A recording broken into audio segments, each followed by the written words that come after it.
Buenos días, jóvenes. Vamos a continuar con nuestro estudio de las mezclas de aire y vapor. Y en la última clase habíamos indicado estos tipos de procesos que pueden sufrir las mezclas o a los que se pueden someter las mezclas de aire y vapor. Ahora vamos a proceder a analizar diferentes procesos de enfriamiento y calentamiento que involucran mezclas de aire y vapor. Vamos a empezar con los procesos de calentamiento o enfriamiento simple. Y mencionábamos en la clase anterior que cuando nos referimos a calentamiento o enfriamiento simple, cambia la temperatura del bulbo seco, mientras que omega permanece constante. Es decir, en la cardiociclométrica el proceso tiene o lleva o sigue una trayectoria horizontal.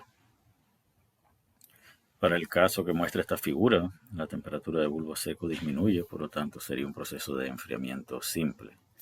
Sin embargo, el que muestra esta otra figura sería un proceso de calentamiento simple. Para el análisis vamos a suponer condiciones estacionarias, humedad específica constante, por la suposición de proceso simple, cambios especiales de energía cinética y energía potencial y no hay dispositivo de potencia, y la presión de la corriente de aire va a permanecer constante. Así que vamos a aplicar los principios fundamentales. El flujo de masa en 1 tiene que ser igual al flujo de masa en 2. Pero el flujo de masa en 1 es igual al flujo de masa de aire seco en 1 más el flujo de masa de vapor en 1. Y el flujo de masa en 2 es igual al flujo de masa de aire seco en 2 más el flujo de masa de vapor en 2. Recordando que omega es igual a la masa de vapor entre la masa de aire seco. Todo el vapor que entra por 1 debe salir por 2, pues es un proceso simple. La cantidad de vapor que hay, tanto a la entrada como a la salida, debe ser el mismo. Así que el flujo de masa de vapor en 1 es igual al flujo de masa de vapor en 2 y el flujo de masa de aire seco en 1 es igual al flujo de masa de aire seco en 2. Omega 1 es igual a omega 2 en el proceso simple. Conservación de energía. Deberíamos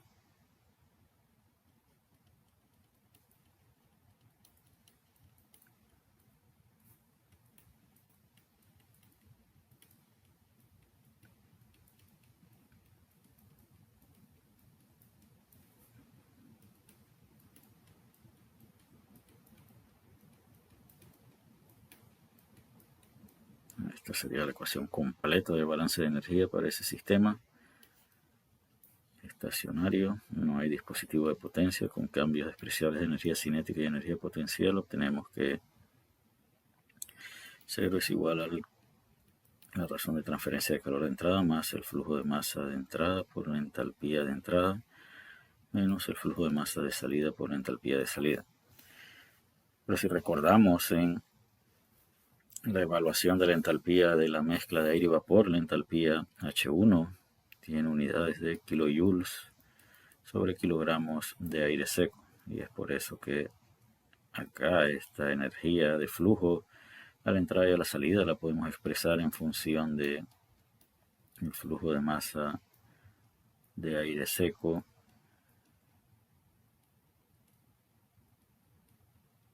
tanto a la entrada como a la salida. Esto es, repito, recordando que la entalpía de las mezclas de aire y vapor llevan o usan como referencia la masa de aire seco.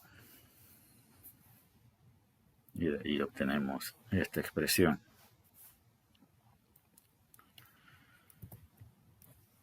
Este sería el proceso simple. Q punto entre el flujo de masa de aire seco es igual a H2 menos H1. Y acá esto que llamamos el flujo de masa de aire seco es el flujo de masa de aire seco en 1 y el flujo de masa de aire seco en 2. La pregunta es de dónde obtenemos H2 y H1. Si la presión del aire, podemos usar la carta psicométrica. Necesitaríamos conocer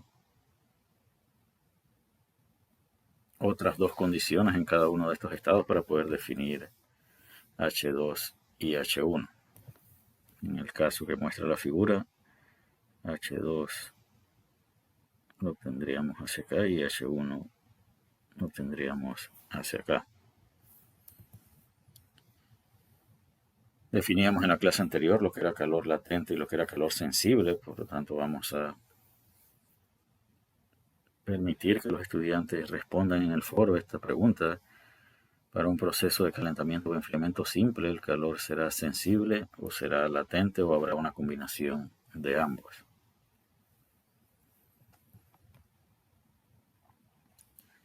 Acá tenemos la razón de transferencia de calor por unidad de flujo de masa de aire seco. Y nos preguntan cómo se evalúan las entalpías específicas por unidad de masa de aire seco. Decíamos que una opción era la carta psicométrica que tenemos acá. Cada una de estas líneas representa una línea de entalpía constante, así que un proceso que inicia aquí, si es calentamiento simple, debe seguir una trayectoria horizontal hacia acá. Si es enfriamiento simple, debe seguir una trayectoria hacia acá. Y las diferencias de entalpía las deberíamos evaluar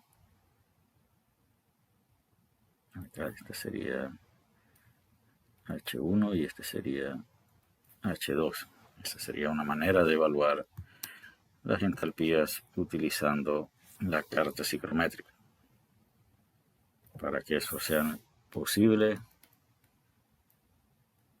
la presión debe ser una atmósfera para la corriente de aire.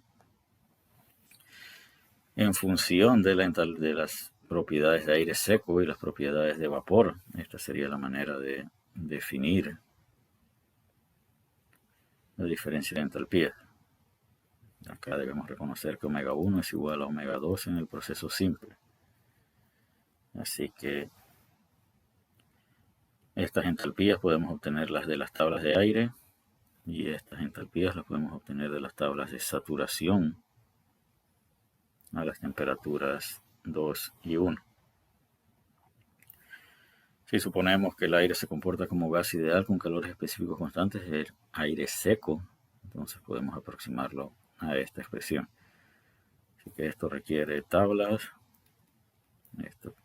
de aire y de vapor. Este segundo caso requiere tablas de vapor. La carta psicométrica solo requiere definir los estados. Acá T1 representa la temperatura de bulbo seco en el estado de entrada y T2 representa la temperatura de bulbo seco en el estado de salida. Así que estas T1 y T2 se refieren a temperaturas de bulbo seco. ¿Será posible utilizar la carta psicométrica si la presión es una atmósfera? Definitivamente que sí es posible. Vamos a ver el proceso de calentamiento con humidificación y ese proceso lo vamos a analizar en dos etapas como se muestra acá en la figura. Un proceso de 1 a 2 de calentamiento simple y un proceso de humidificación donde rociamos agua a la corriente de aire y vapor. Así que vamos a suponer condiciones estacionarias, cambios de presiones de energía cinética y energía potencial. No hay dispositivo de potencia, presión constante. El aire es primero calentado y luego humidificado adiabáticamente, es decir, este proceso donde rociamos agua es adiabático. Sí, vamos a empezar con el proceso de 1 a 2.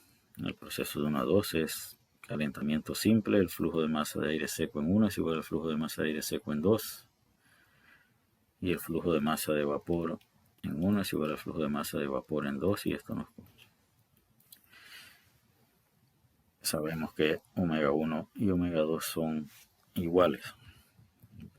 Balance de energía indica que la razón de transferencia de calor de entrada es igual a la diferencia por unidad de flujo de masa de aire seco, es igual a la diferencia entre la entalpía 2 y la entalpía de aire húmedo en 1. Acá es donde debemos seleccionar o decidir. Estas son entalpías de aire húmedo.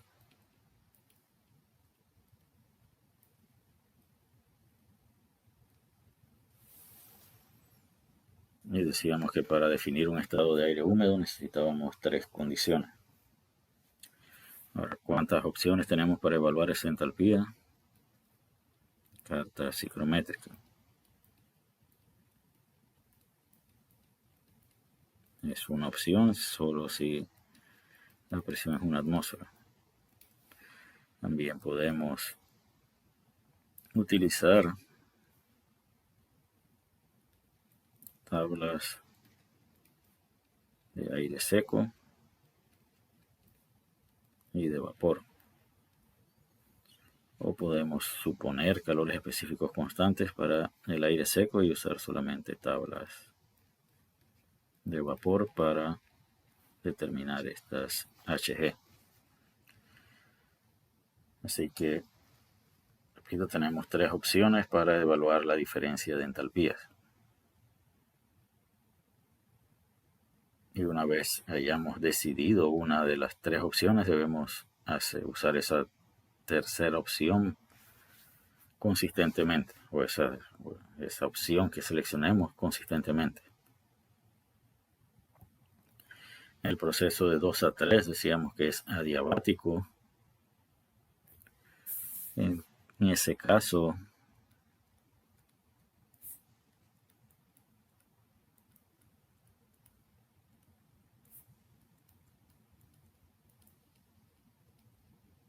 el proceso de 2 a 3 ocurre como una cámara de mezclado.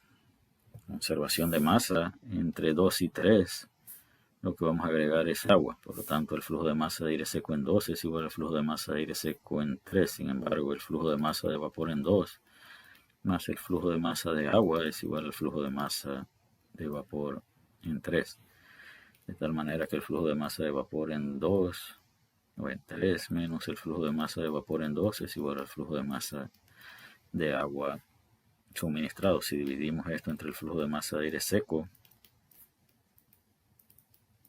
obtenemos que omega 3 menos omega 2 es igual al flujo de masa de agua que rociamos entre el flujo de masa de aire seco.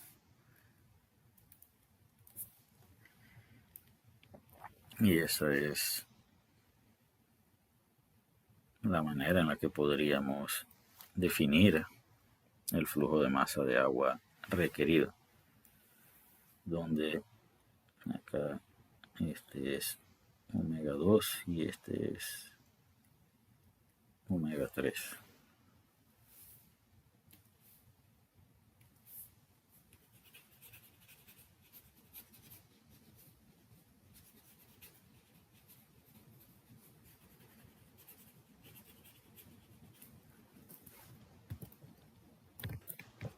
Balance de energía para el proceso de 2 a 3 en condiciones adiabáticas, pues, sin dispositivo de potencia, con cambios de presiones de energía cinética y energía potencial. Ya habíamos adelantado que el proceso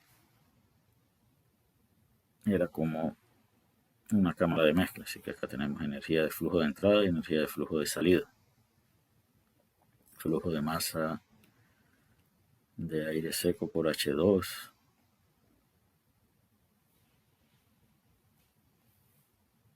vamos a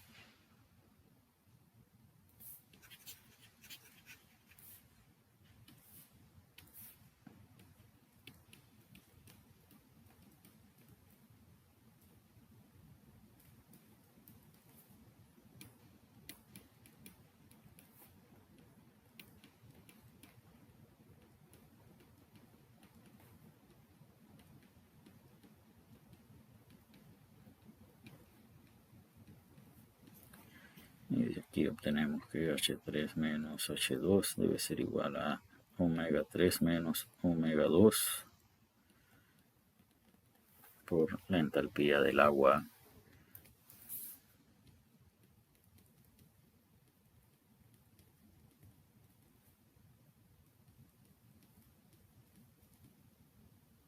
esa es la temperatura o la entalpía del agua que vamos a rociar a la corriente de aire húmedo. Y aquí podemos entonces despejar omega 3 como omega 2, H3 menos H2, dividido entre la entalpía de líquido saturado evaluada a la temperatura que tiene el agua que rociamos.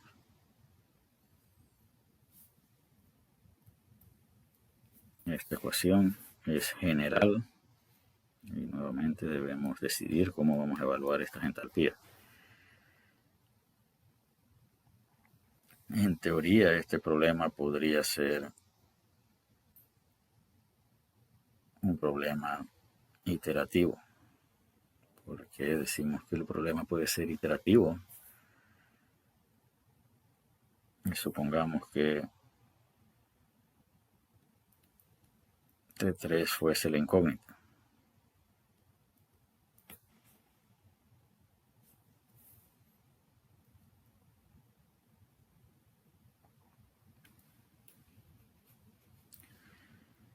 Nosotros sabemos, vamos a suponer que conocemos omega 2 y H2 y HF.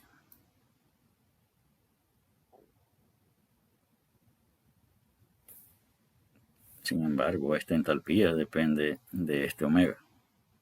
¿A qué me refiero con eso? Si omega está aquí y T está aquí, entonces H va a estar acá. Pero si el estado está aquí, H va a estar acá. Entonces, no son tan independientes esas dos características.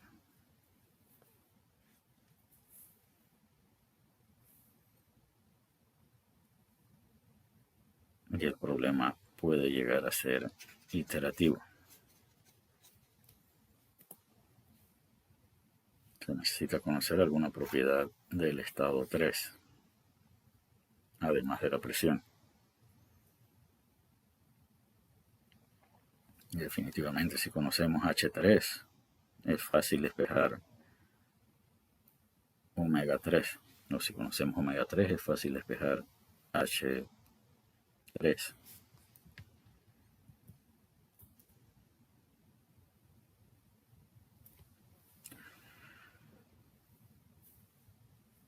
Avanzando, ya hemos visto enfriamiento y calentamiento simple, calentamiento con humidificación. Ahora vamos a avanzar hacia un proceso que es muy común en los sistemas de aire acondicionado en nuestros hogares, en nuestro automóvil, que es el proceso de enfriamiento con deshumidificación.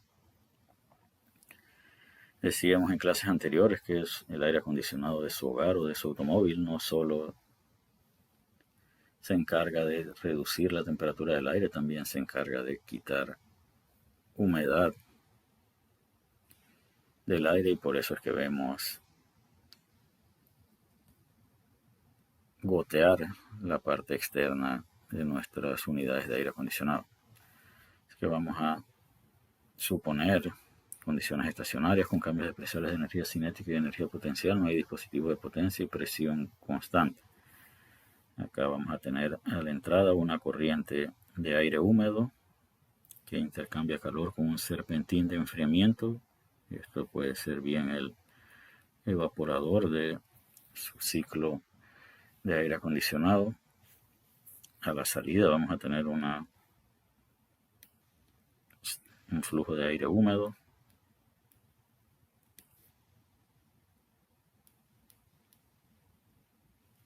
Y además vamos a tener una corriente de condensado.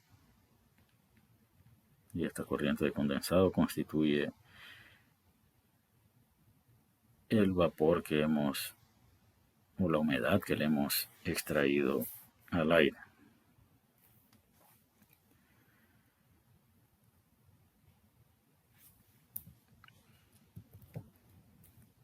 conservación de masa. El flujo de masa de aire seco que entra por 1 tiene que ser igual al flujo de masa de aire seco que sale por 2. Acá lo que sale es agua. Así que el flujo de masa de aire seco se conserva.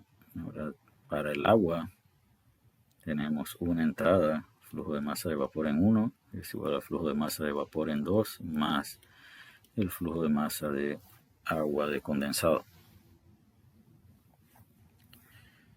Flujo de masa de vapor en 1 menos el flujo de masa de vapor en 2 es igual al flujo de masa de condensado.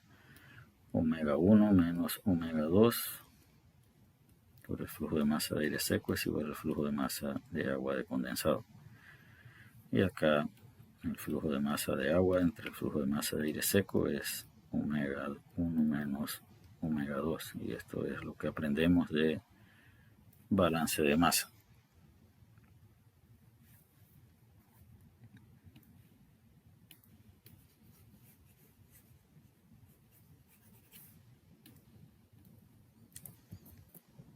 Tal y como se muestra aquí ahora, balance de energía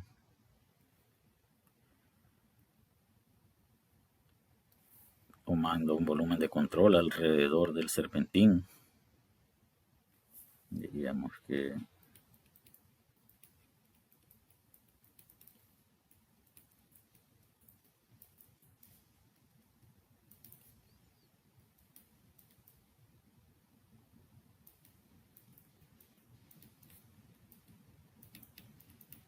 esta ecuación ya desprecia los efectos de la energía cinética y potencial, y acá podríamos eliminar estos dos. Q punto de salida es igual al flujo de masa de aire seco por H1 menos H2 menos omega 1 menos omega 2 por HF, que es la entalpía del líquido saturado evaluado a la temperatura del condensado, que en este caso sería 14 grados según lo mostrado en la figura. Y acá nos hace falta un flujo de masa de aire seco.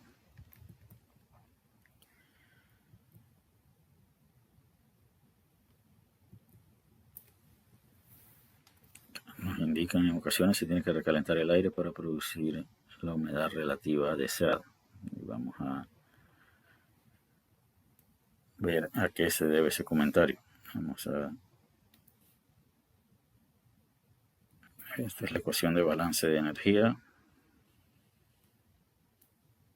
idéntica a la que hemos deducido, pero vamos a analizar el proceso. El aire empieza aquí y pasa por el serpentín de enfriamiento. El agua no va a condensar hasta que no lleguemos a la temperatura de punto de rocío, así que el proceso va a ocurrir a omega constante hasta que lleguemos a el 100% de humedad relativa. Una vez el aire tiene humedad de 100%, entonces sigue esa trayectoria, ya no puede seguir enfriando sin perder humedad, así que tiene que seguir una trayectoria donde la humedad disminuya para poder seguir disminuyendo la temperatura. Y esta sería la temperatura de salida. Esta es la temperatura de salida de bulbo seco y este sería omega 2. Acá tendríamos omega 1. ¿A qué se debe este comentario? El aire aquí sale a 100% de humedad relativa. Entonces, ¿cuál es la única manera? Las humedades relativas menores a 100% están por acá, así que para poder alcanzar una humedad relativa que no sea 100% hay que desplazarse en esta dirección y eso requiere un incremento en la temperatura. Por eso acá se indica que puede ser necesario recalentar. Entonces este es el Q necesario para reducir la temperatura y la humedad de la unidad de aire acondicionado o del aire húmedo que entra a la unidad de aire acondicionado. Este Q de salida tendría que ser igual a el Q del evaporador.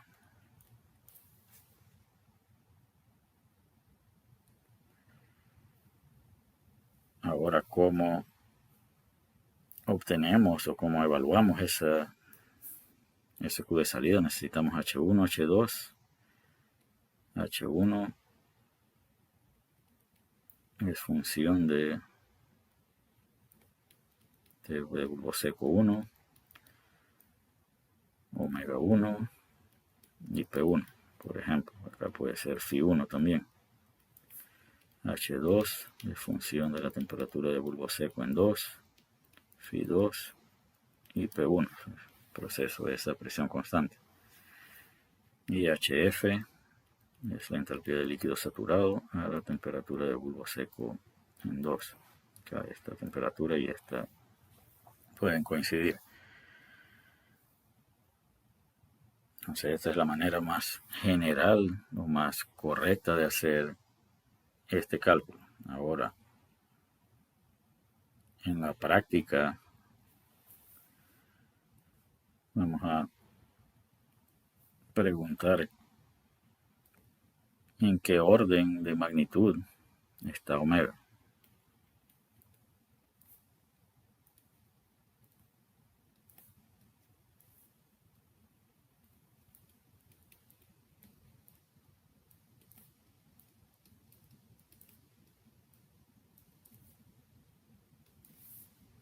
En el orden de 10 a la 1, 10 a la menos 1, 10 a la 0, 10 a la menos 2, 10 a la 2. ¿En qué orden de magnitud se encuentra omega? ¿Y por qué hacemos esa pregunta? Porque para efectos prácticos,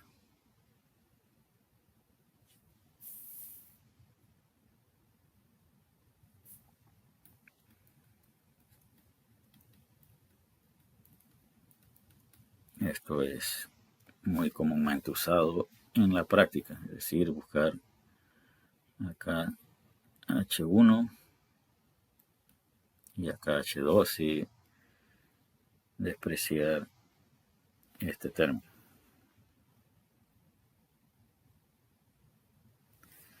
Inclusive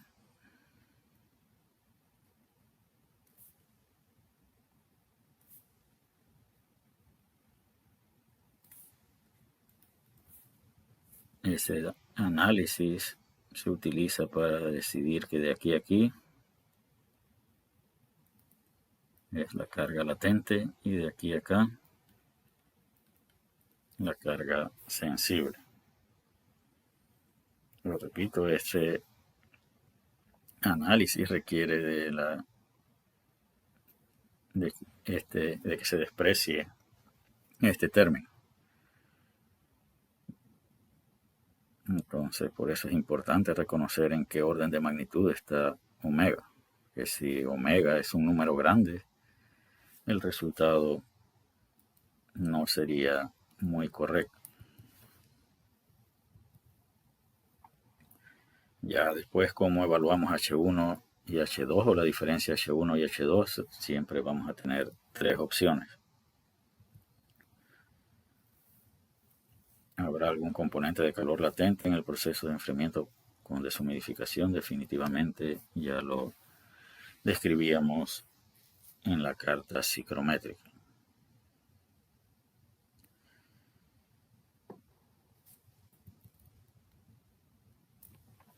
Vamos a ver un proceso más, que es el proceso de enfriamiento evaporativo.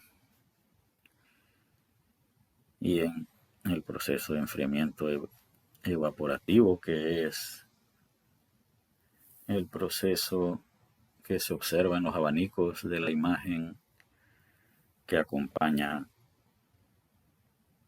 este módulo en la plataforma. Vamos a ver cómo ocurre este proceso. Vamos a suponer condiciones estacionarias, cambios despreciables de energía cinética y energía potencial.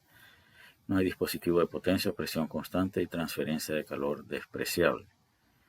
Entonces, ¿cómo ocurre este proceso? Tenemos una corriente de aire húmedo a la cual le vamos a rociar agua a una temperatura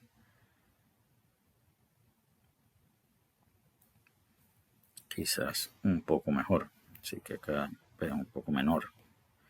Acá tenemos aire húmedo Acá tenemos aire húmedo y acá tenemos agua líquida.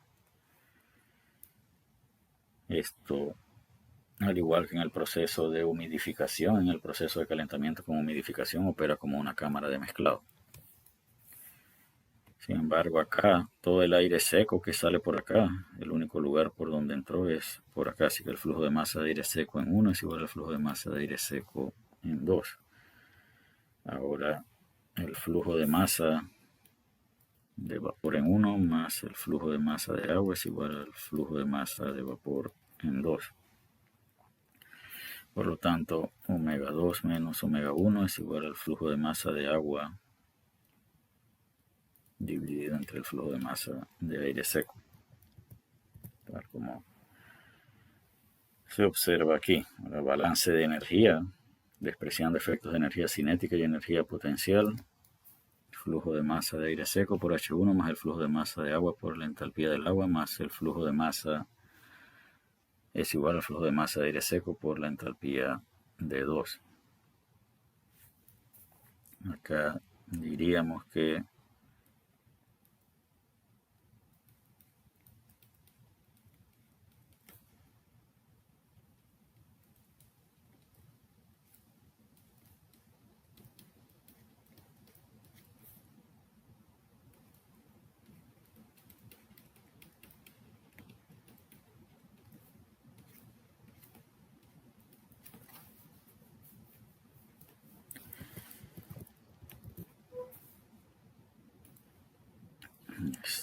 esta expresión ahora, la suposición que se hace a continuación es que nuevamente debemos preguntarnos cuál es magnitud, ¿no? Cuál es el orden de magnitud de omega. Y acá, en base a ese análisis del orden de magnitud de omega, nos preguntan qué ocurre si el término multiplicado por la diferencia de humedad es pequeña, es decir, si omega 2 menos omega 1 por HF es pequeño, si este término es muy pequeño, entonces H2 va a ser aproximadamente igual a H1. Pero ¿qué va a cambiar entonces si decimos que H2 es aproximadamente igual a H1? El proceso de enfriamiento evaporativo, si este es el punto 1, debe seguir una línea de entalpía constante. Hasta acá. ¿Y qué ocurre con la temperatura de bulbo seco? La temperatura de bulbo seco disminuye, así que bajo la suposición de que la diferencia de humedad es pequeña y el término aportado por el lado derecho es pequeño, suponemos entonces que el proceso ocurre en esta dirección, donde claramente se observa que la temperatura de bulbo seco, disminuye. Acá tenemos las líneas de entalpía constante y las líneas de temperatura de bulbo húmedo constante. No son exactamente, o no llevan exactamente la misma pendiente, pero suele suponerse que los procesos de enfriamiento evaporativo ocurren a una temperatura de bulbo húmedo constante. Así que la forma más común de seguir un proceso es a lo largo de una temperatura de bulbo húmedo constante. Con esto vamos a terminar la clase de hoy. Hemos visto 3 procesos o 4 procesos.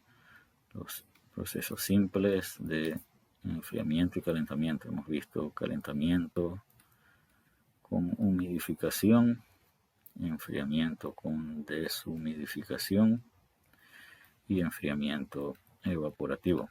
Repito, este proceso es el que ocurre en la imagen que acompaña este módulo en la plataforma Moodle. Si tuviéramos que escoger uno de los procesos que hemos visto hoy, y dominarlo a la perfección o al que le vamos a encontrar mayor aplicación.